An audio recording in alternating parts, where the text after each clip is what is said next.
welcome back. I'm Christina, the manager at the Pacific Beach Library. I'm happy to be with you today for day number 4 of our read-aloud together of Dracula by Bram Stoker.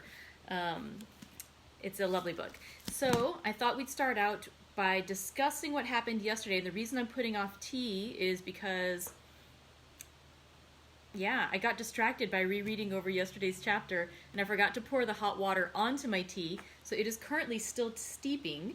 Today's tea is a green tea with some cranberry flavor. Again, whatever that means. Hello, Helen. Good to see you. So I thought we'd start by reviewing a little bit of what happened in yesterday's chapter. Then we'll pour out our tea. Then we'll conclude with chapter 4, the 4th segment of Jonathan Harker's journal. So yesterday we read chapter 3, Jonathan Harker's journal, also continued. And the previous day's reading had ended with his feeling like he was a prisoner in Castle Dracula. And so it began with him trying to search through the house, looking around to see what he, where he could explore, if there was any way out, and just feeling very trapped. He also decides that he needs to learn more by talking with the Count and convincing him to speak about who he is and what's going on. And so what he ends up doing is that evening, he has a conversation with the Count where he talks a bit about his history, about his family's history, of his people in that region, and they talk about that. The following evening, or a day or so later, whenever, another evening, they speak to, on the 12th, about his dealings that he's going to have with various attorneys in England. And he asks, is it possible, is it allowed to have multiple attorneys to do multiple things for me? And Jonathan Harker's like, well, it's recommended that if you're, you don't need to have different attorneys for different places per se, because they can coordinate with each other, but you certainly can have as many attorneys as you want. So they have these rather, sensible discussions, and things are going well. By the way, also, the Count makes a point of telling young Jonathan Harker that I would like to advise you that the house has memories and there are bad dreams for those who sleep unwisely. And so he says that Jonathan Harker should make a point to sleep in his room. And he says, should you feel sleepy or something ever overcome you, then hasten back to your own chamber or to these rooms, the library, so that, you can rest easy. Do not sleep elsewhere in the house. And he's very clear about that. Of course, we know that Jonathan Harker is going to ignore that.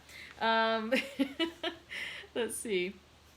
Also, the next day, Jonathan Harker writes that he sees the Count behaving in a very odd manner.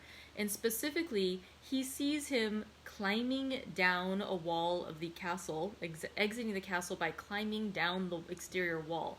And indeed, he's not just climbing like how we might climb, like say you were exiting down a wall, or climbing down something like how you might climb down a ladder with your hands on top and your feet below. Instead, he was the other direction with his head down and his feet above him. And I just want to show you a picture of the 1916 edition of Dracula, which has a picture illustrating this scene. So showing Dracula climbing face down the wall, and magically his coat not falling down with the force of gravity to land on his face either. So that's just an interesting illustration. So Jonathan Harker is disturbed very much by why Dracula is doing this and how he's doing this. And he describes it as exiting as a lizard moves along a wall. And the next day, or on the 15th, he notes again that he has seen the Count once more climbing out in such lizard-like fashion. Later on, that evening though, or that day, Jonathan Harker decides to explore the house. He finally comes across a door that is not locked, but just appears to be stuck from disuse. So he pushes it open and he goes inside. And he decides that it looks sort of like a lady's waiting room. And so even though he hears the Count's voice in his head reminding him that he's been advised not to sleep elsewhere in the house, he feels tired. And it's funny too, he even says that it's a little bit like the, how did he say it? He was like the little crankiness that comes with being sleepy, is I think how he said. And there we go. The sense of sleep was upon me, and with it the obstinacy which sleep brings as outrider. I loved that line. I am very much one of those people as I'm falling asleep on the couch, and I'm asked, hey, you look like you're tired, you should go to sleep. I'm like, no, I'm fine. And then I immediately fall back asleep on the couch. So I related to that line when Jonathan Harker said that. But so he feels sleep coming upon him. He knows he's been advised not to sleep outside of his room. he decides, I'm going to sleep outside of my room. And so he decides to rest there in that little room that he's found where he had to push the door open. When he awakens, he realizes that he is not alone. And in fact, he is joined by 3 mysterious women, 2 of them with dark hair like the Count himself, 1 with fair hair. And the 3 of them, of course, have bright red lips and very sharp white teeth. So they talk about how they each should have a chance to kiss him. And one of them even approaches him, lowers her mouth to his neck, and rather than kissing him, he feels the sharp white teeth pressing against his skin. And just before anything happens, anything more, he's waiting. He's just waiting there for something to happen. Suddenly, boom, Dracula's in the room. He pulls the woman away, and he tells her that, how dare you do this, that he belongs to me, and I'll give you something else in here. And he gives them a bag with something in it, and the something appears to Jonathan Harker to perhaps be a human child. It's not verified, but he believes it might have been a human child. And so Jonathan Harker finally is, again, he's still kind of playing possum almost in the bed, like not quite awake, not quite, but still he's observing what's around him, but he's sort of pretending to be asleep and a little bit confused by everything. And then it appears to him that the 3 women fade away and disappear with the bag of whatever was in there. And then the horror overcomes him and he sinks down into unconsciousness. So, mysterious things happening in Castle Dracula with Jonathan Harker. Now, hopefully, our tea has had a chance to steep. Let's see how it is. Oh, it's nice. That looks good. So yeah, this, like I said, is a green tea with a little bit of cranberry flavor. Smells good.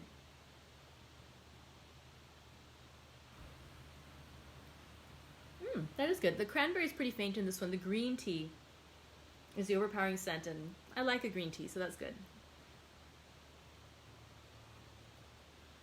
Okay, so let's go ahead and read Chapter 4 of Jonathan Harker's journal. And as I'd mentioned earlier, today's reading will wrap up this first section of Jonathan Harker's journal.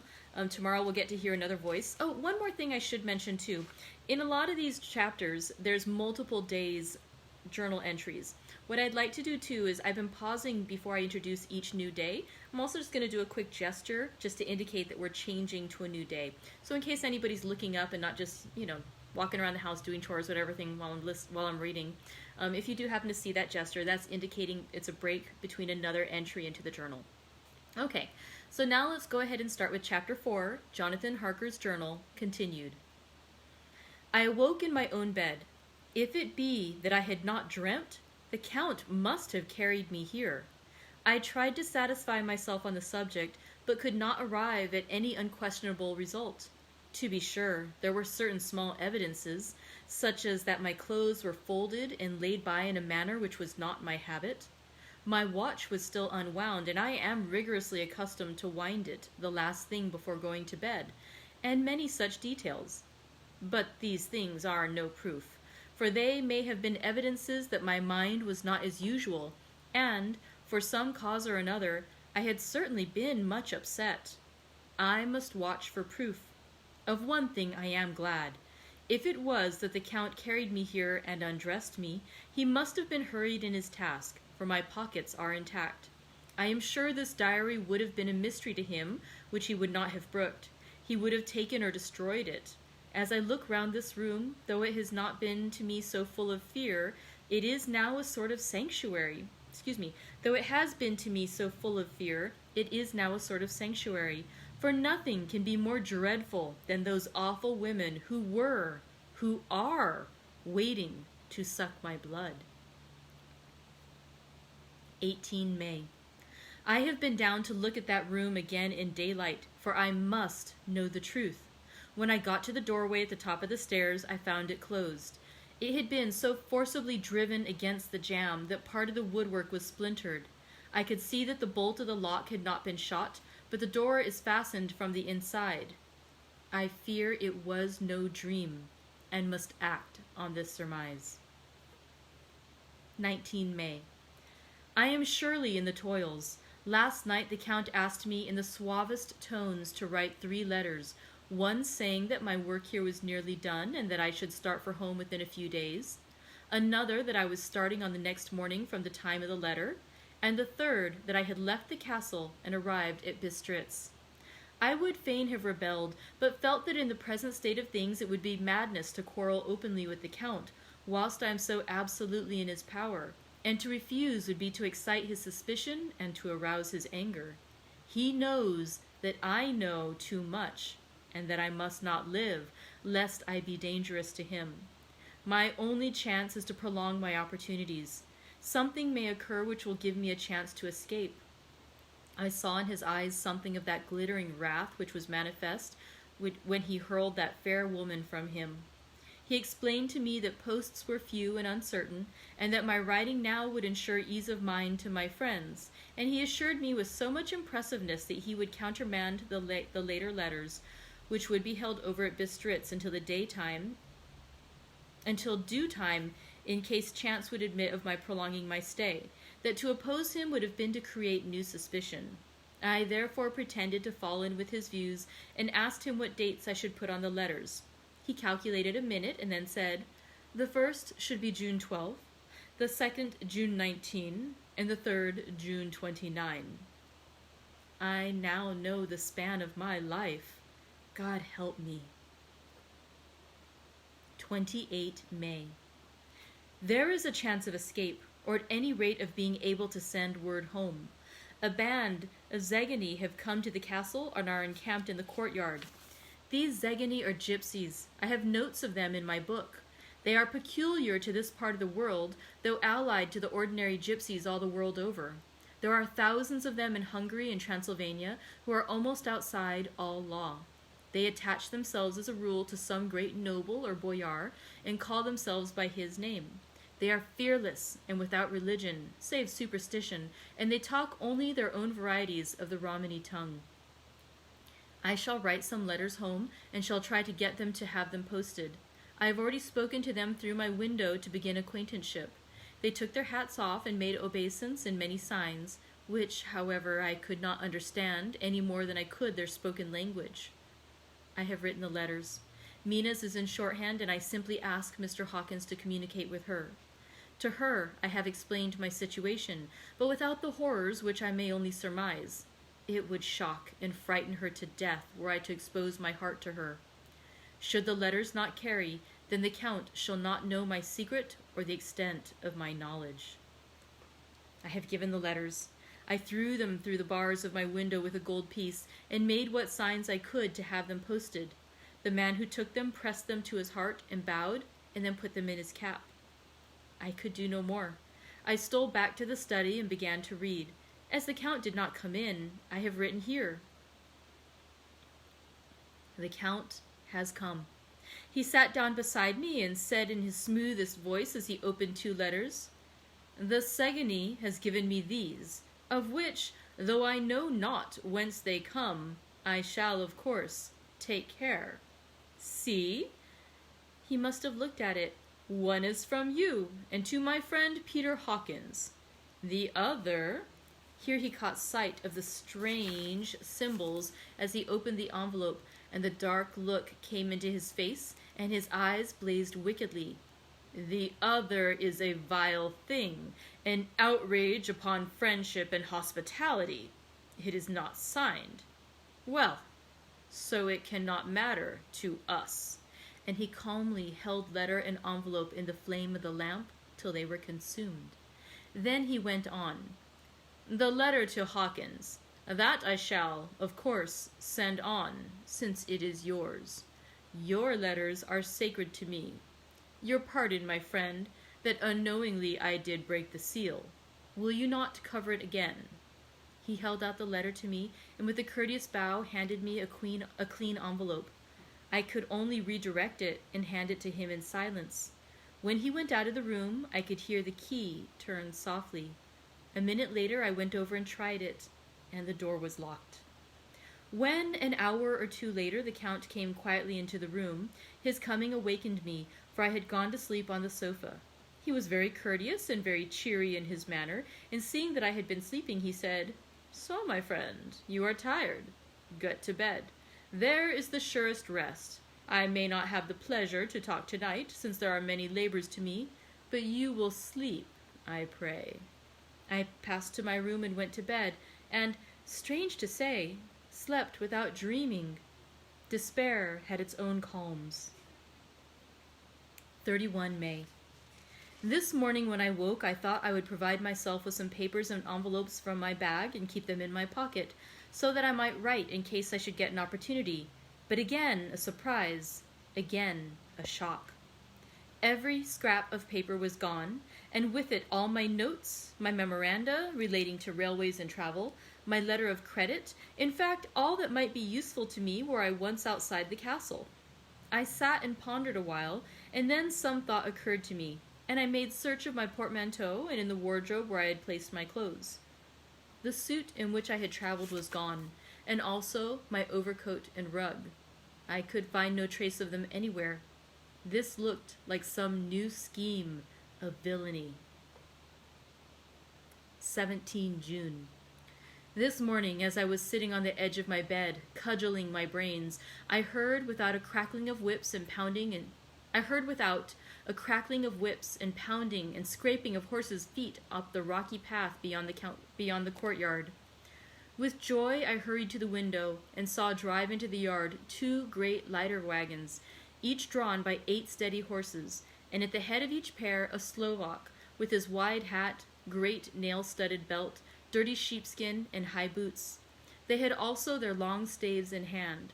I ran to the door, intending to descend and try and join them through the main hall, as I thought that way might be opened for them. Again, a shock. My door was fastened on the outside. Then I ran to the window and cried out to them. They looked up at me stupidly and pointed, but just then the hetman of the Zegany came out, and seeing them pointing to my window, said something, at which they laughed. Henceforth no effort of mine, no piteous cry or agonized entreaty would make them even look at me. They resolutely turned away. The lighter wagons contained great square boxes with handles of thick rope. These were evidently empty by the ease with which the Slovaks handled them, and by their resonance as they were roughly moved. When they were all unloaded and packed in a great heap in one corner of the yard, the Slovaks were given some money by the Zegany, and spitting on it for luck, lazily went each to his horse's head.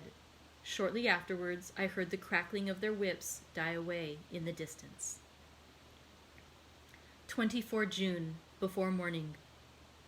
Last night the Count left me early and locked himself into his own room. As soon as I dared, I ran up the winding stair and looked out of the window, which opened south. I thought I would watch for the Count, for there is something going on. The Zegany are quartered somewhere in the castle and are doing work of some kind. I know it, for now and then I hear a faraway muffled sound as of mattock and spade, and whatever it is, it must be the end of some ruthless villainy. I had been at the window somewhat less than half an hour when I saw something coming out of the Count's window. I drew back and watched carefully and saw the whole man emerge. It was a new shock to me to find that he had on the suit of clothes which I had worn whilst traveling here, and slung over his shoulder the terrible bag which I had seen the women take away. There could be no doubt as to his quest, and in my garb, too. This, then, is his new scheme of evil, that he will allow others to see me, as they think, so that he may both leave evidence that I have been seen in the towns or villages posting my own letters, and that any wickedness which he may do shall by the local people be attributed to me. It makes me rage to think that this can go on, and whilst I am shut up here, a veritable prisoner, but without that protection of the law which is a criminal's right and consolation. I thought I would watch for the Count's return, and for a long time sat doggedly at the window. Then I began to notice that there were some quaint little specks floating in the rays of the moonlight. They were like the tiniest grains of dust, and they whirled round and gathered in clusters in a nebulous sort of way. I watched them with a sense of soothing, and a sort of calm stole over me. I leaned back in the embrasure in a more comfortable position so that I could enjoy more fully the aerial gamboling. Something made me start up, a low, piteous howling of dogs somewhere far below in the valley, which was hidden from my sight. Lower it seemed to ring in my ears, and the floating motes of dust to take new shapes to the sound as they danced in the moonlight. I felt myself struggling to awake to some call of my instincts. Nay, my very soul was struggling, and my half-remembered sensibilities were striving to answer the call. I was becoming hypnotized. Quicker and quicker danced the dust. The moonbeams seemed to quiver as they went by me into a mass of gloom beyond. More and more they gathered till they seemed to take dim phantom shapes. And then I started, broad awake and in full possession of my senses, and ran, screaming from the place. The phantom shapes, which were becoming gradually materialized from the moonbeams, were those of the 3 ghostly women to whom I was doomed. I fled, and felt somewhat safer in my own room, where there was no moonlight and where the lamp was burning brightly. When a couple of hours had passed, I heard something stirring in the Count's room, something like a sharp wail quickly suppressed, and then there was silence, deep, awful silence, which chilled me. With a beating heart I tried the door, but I was locked in my prison and could do nothing. I sat down and simply cried.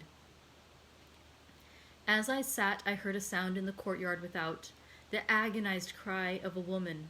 I rushed to the window and, throwing it up, peered out between the bars. There indeed was a woman with disheveled hair, holding her hands over her heart as one distressed with running. She was leaning against a corner of the gateway. When she saw my face at the window, she threw herself forward and shouted in a voice laden with menace, "Monster! Give me my child!" She threw herself on her knees and, raising up her hands, cried the same words in tones which wrung my heart. Then she tore her hair and beat her breast and abandoned herself to all the violences of extravagant emotion. Finally, she threw herself forward, and though I could not see her, I could hear the beating of her naked hands against the door. Somewhere high overhead, probably on the tower, I heard the voice of the Count calling in his harsh metallic whisper. His call seemed to be answered from far and wide by the howling of wolves. Before many minutes had passed, a pack of them purred like a pent-up dam when liberated through the wide entrance, His call seemed to be answered from far and wide by the howling of wolves. Before many minutes had passed, a pack of them poured like a pent-up dam when liberated through the wide entrance into the courtyard. There was no cry from the woman, and the howling of the wolves was but short. Before long they streamed away singly, licking their lips.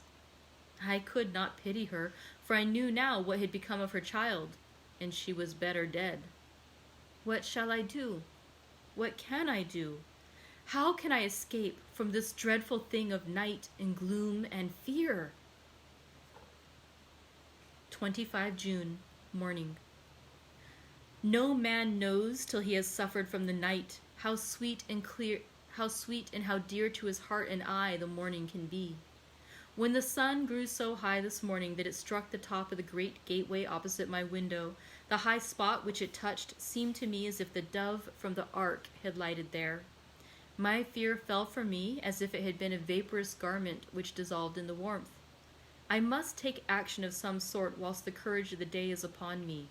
Last night, one of my post-dated letters went to post, the first of that fatal series which is to blot out the very traces of my existence from the earth.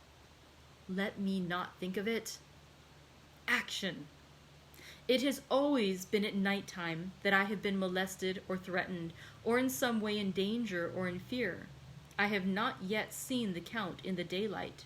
Can it be that he sleeps when others wake, that he may be awake whilst they sleep? If I could only get into his room! But there is no possible way. The door is always locked. No way for me. Yet there is a way, if one dares to take it. Where his body has gone, why may not another body go? I have seen him myself crawl from his window. Why should not I imitate him and go in by his window? The chances are desperate, but my need is more desperate still. I shall risk it. At the worst, it can only be death, and a man's death is not a calf's, and the dreaded hereafter may still be open to me. God help me in my task. Goodbye, Mina, if I fail. Goodbye, my faithful friend and second father. Goodbye, all, and last of all, Mina. Same day later. I have made the effort, and, God helping me, have come safely back to this room. I must put down every detail in order. I went whilst my courage was fresh, straight to the window on the south side, and at once got outside on this side. The stones are big and roughly cut, and the mortar has by process of time been washed away between them. I took off my boots and ventured out on the desperate way. I looked down once, so as to make sure that a sudden glimpse of the awful depth would not overcome me, but after that kept my eyes away from it. I know pretty well the direction and distance of the Count's window, and made for it as well as I could, having regard to the opportunities available. I did not feel dizzy. I suppose I was too excited, and the time seemed ridiculously short till I found myself standing on the window-sill and trying to raise up the sash. I was filled with agitation, however, when I bent down and slid feet foremost into the window. Then I looked around for the Count, but, with surprise and gladness, made a discovery. The room was empty. It was barely furnished with odd things which seemed to have never been used. The furniture was something the same style as that in the south rooms, and was covered with dust.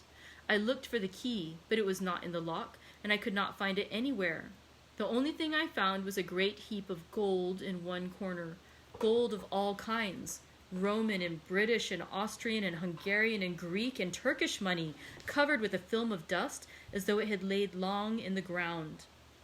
None of it that I noticed was less than 300 years old. There were also chains and ornaments, some jeweled, but all of them old and stained. At one corner of the room was a heavy door. I tried it, for since I could not find the key of the room or the key of the outer door, which was the main object of my search, I must make further examination, or all my efforts would be in vain. It was open and led through a stone passage to a circular stairway, which went steeply down. I descended, minding carefully where I went, for the stairs were dark, being only lit by loopholes in the heavy masonry. At the bottom there was a dark tunnel-like passage through which came a deathly, sickly odor, the odor of old earth newly turned. As I went through the passage, the smell grew closer and heavier. At last, I pulled open a heavy door which stood ajar, and found myself in an old ruined chapel, which had evidently been used as a graveyard. The roof was broken, and in two places were steps leading to vaults, but the ground had recently been dug over, and the earth placed in great wooden boxes, manifestly those which had been brought by the Slovaks. There was nothing about, and I made a search over every inch of the ground so as not to lose a chance. I went down even into the vaults, where the dim light struggled, although to do so was a dread to my very soul. Into two of these I went, but saw nothing except fragments of old coffins and piles of dust. In the third, however, I made a discovery. There, in one of the great boxes, of which there were 50 in all, on a pile of newly dug earth, lay the Count. He was either dead or asleep, I could not say which, for the eyes were open and stony, but without the glassiness of death, and the cheeks had the warmth of life through all their pallor. The lips were as red as ever, but there was no sign of movement, no pulse, no breath, no beating of the heart. I bent over him and tried to find any sign of life, but in vain. He could not have lain there long, for the earthly smell would have passed away in a few hours. By the side of the box was its cover, pierced with holes here and there. I thought he might have the keys on him, but when I went to search, I saw the dead eyes, and in them, dead though they were, such a look of hate, though unconscious of me or my presence, that I fled from the place, and leaving the Count's room by the window, crawled again up the castle wall. Regaining my room, I threw myself panting upon the bed and tried to think.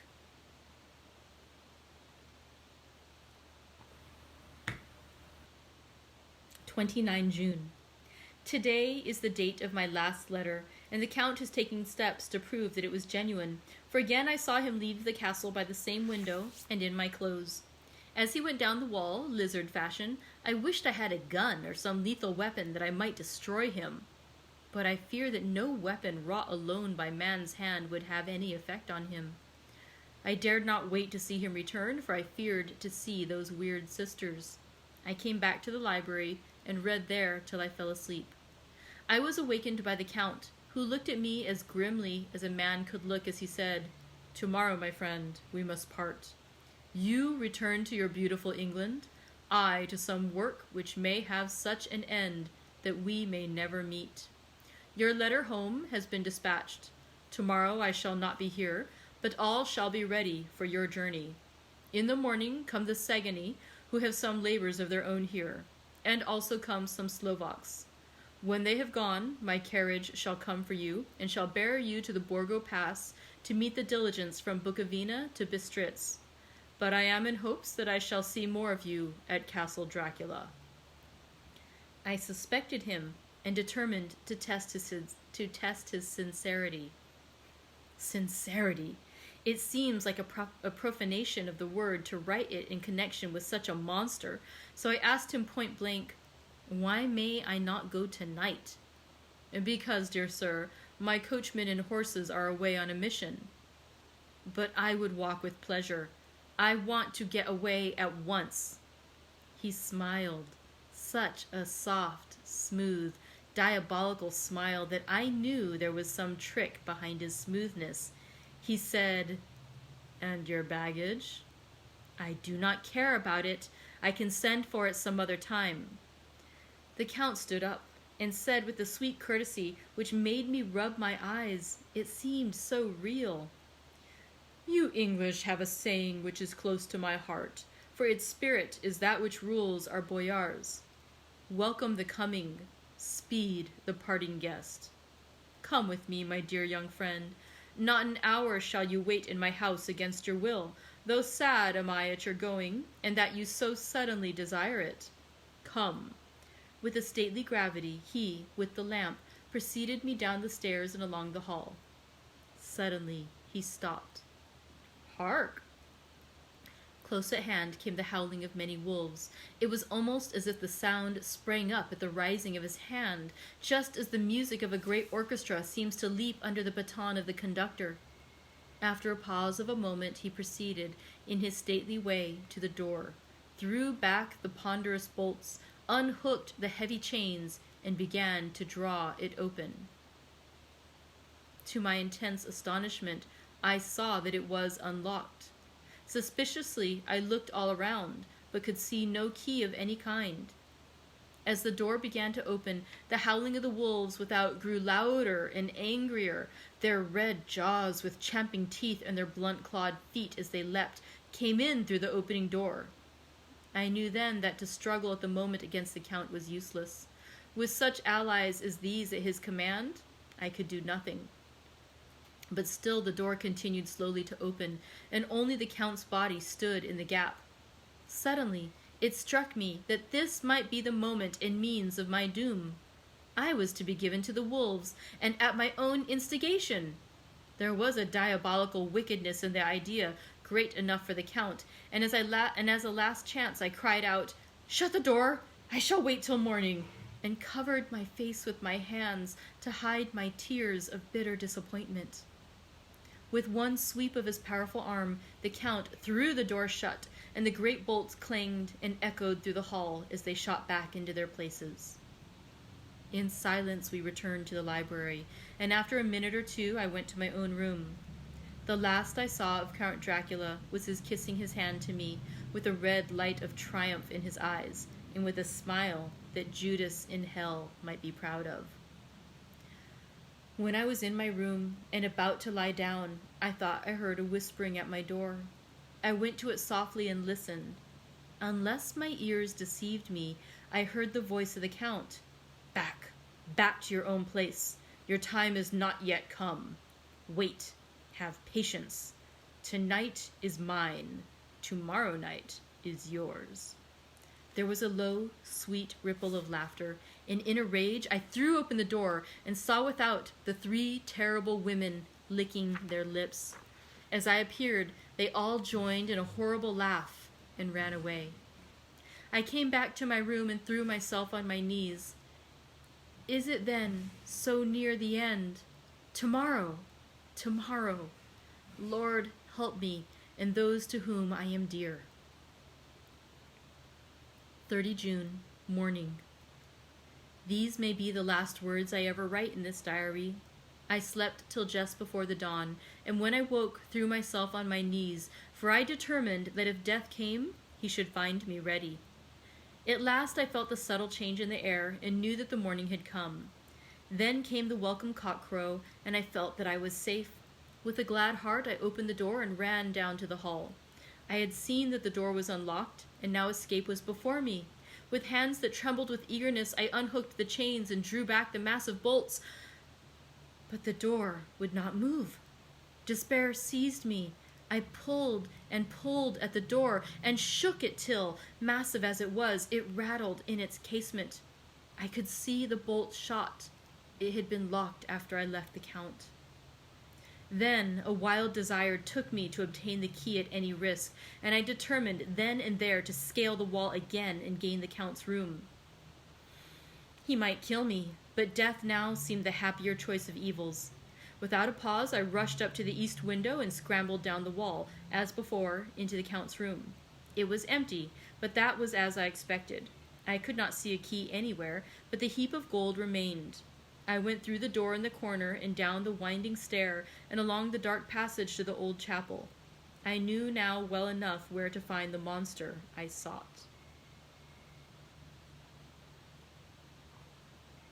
The great box was in the same place, close against the wall, but the lid was laid on it, not fastened down, but with the nails ready in their places to be hammered home. I knew I must reach the body for the key, so I raised the lid and laid it back against the wall. And then I saw something which filled my very soul with horror. There lay the Count, but looking as if his youth had been half renewed, for the white hair and mustache were changed to dark iron gray. The cheeks were fuller, and the white skin seemed ruby red underneath. The mouth was redder than ever, for on the lips were gouts of fresh blood, which trickled from the corners of the mouth and ran over the chin and neck. Even the deep, burning eyes seemed set amongst swollen flesh, for the lids and pouches underneath were bloated. It seemed as if the whole awful creature were simply gorged with blood. He lay like a filthy leech, exhausted with his repletion. I shuddered as I bent over to touch him, and every sense in me revolted at the contact.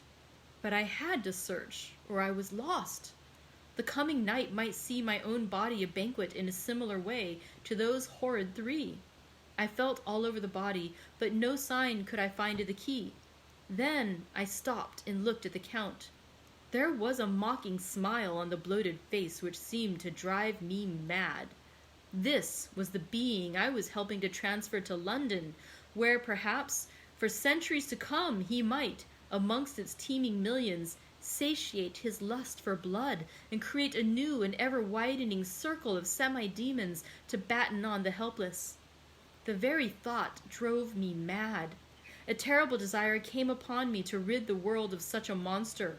There was no lethal weapon at hand, but I seized a shovel which the workmen had been using to fill the cases, and lifting it high, struck with the edge downward at the hateful face.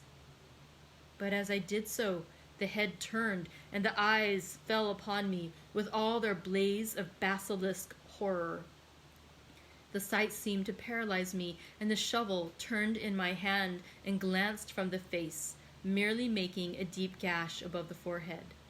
The shovel fell from my hand across the box, and as I pulled it away, the flange of the blade caught the edge of the lid, which fell over again and hid the horrid thing from my sight.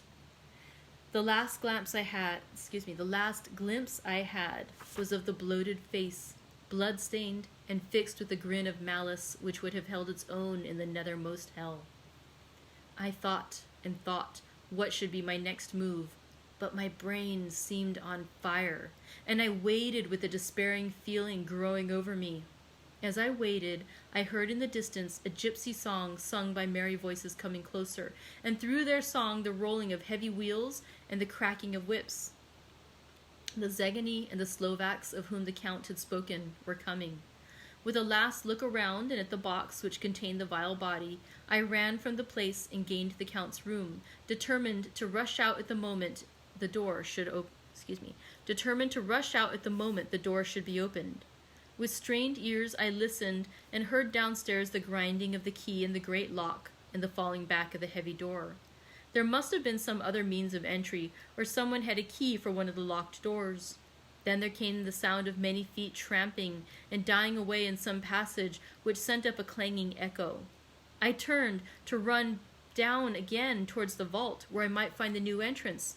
But at the moment there seemed to come a violent puff of wind, and the door to the winding stair blew to with a shock that set the dust from the lintels flying. When I ran to push it open, I found that it was hopelessly fast. I was again a prisoner, and the net of doom was closing round me more closely. As I write, there is in the passage below a sound of many tramping feet, and the crash of weights being set down heavily, doubtless the boxes with their freight of earth. There is a sound of hammering. It is the box being nailed down. Now I can hear the heavy feet tramping again along the hall, with many other idle feet coming behind them. The door is shut. The chains rattle. There is a grinding of the key in the lock. I can hear the key withdrawn. Then another door opens and shuts. I hear the creaking of lock and bolt. Hark!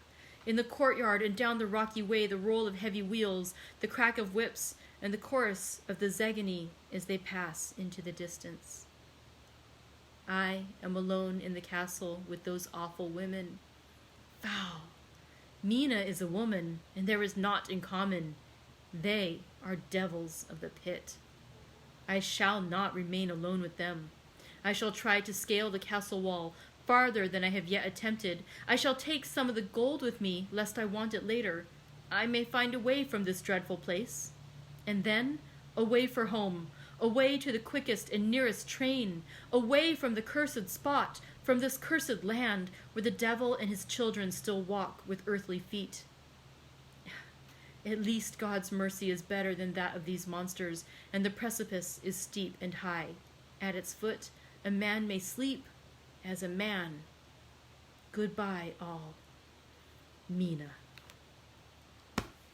And that concludes Jonathan Harker's journal entry. Tomorrow we hear from new voices, and we'll see if we learn whether Jonathan Harker, or I wonder at which point we'll learn if Jonathan Harker's attempt to escape from Castle Dracula was successful or not. We'll find out eventually. I actually haven't read beyond where we're at now, so I really don't know if he's going to make it out alive or not. We'll see. We'll see what happens next. So thank you very much for joining me today. I look forward to joining you tomorrow for more of Dracula by Bram Stoker. Thank you very much. Bye.